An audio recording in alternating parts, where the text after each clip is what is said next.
Když láska bolí.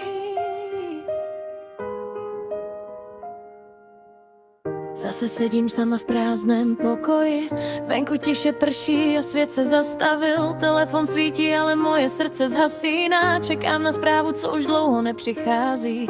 Tolikrát jsem věřila tvým očím, tolikrát jsem si říkala, to bude dobré. Jenže dnes už moje slzy padají potichu, protože se bojím, že je stejně neuvidíš. Říkáš, že je to jen hloupost, že si všechno moc beru, ale kdyby ses na chvíli podíval do mého srdce, viděl bys, kolikrát už se potichu rozbilo. Nechtěla jsem pohádku, nechtěla jsem zámek ani korunu. Chtěla jsem jen tvoji dlaň, když mi bude nejhůř. Už láska bolí. Proč tak mlčíš? Proč moje slzy pro tebe nic neznamenají?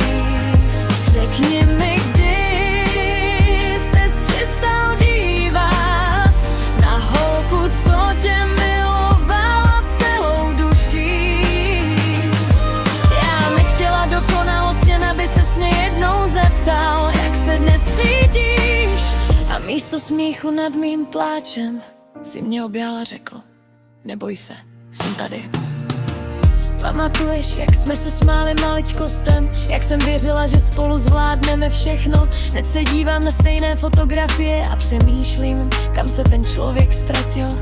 Pak i se lehne ke mně, jako by chtěl pozbírat všechny moje slzy. Peruška si zapíská o mrkev a připomene mi, že čistá láska ještě existuje.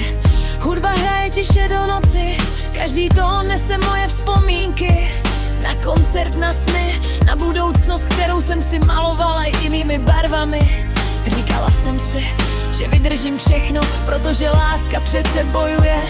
Ale kdo bojuje za mě, když už nemůžu? Když láska bolí, proč tak mlčíš? Proč moje slzy pro tebe nic neznamenají? Řekni mi, proč hledáš cizí tváře, když moje srdce pořád čeká doma.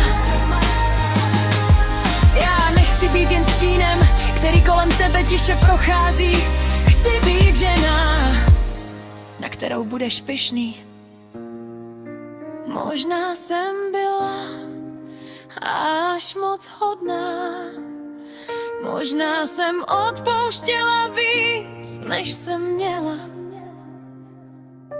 Možná jsem se bála odejít, protože jsem věřila, že se vrátíš. Ale dnes poprvé slyším svoje vlastní srdce a ono mi šeptá: láska tě nemá nutit pochybovat o vlastní hodnotě. Láska tě nemá rozbrečet pokaždé, když otevřeš oči. Láska není výsměch. Láska je bezpečí. Jednou přijde ráno, kdy si utřu poslední slzu.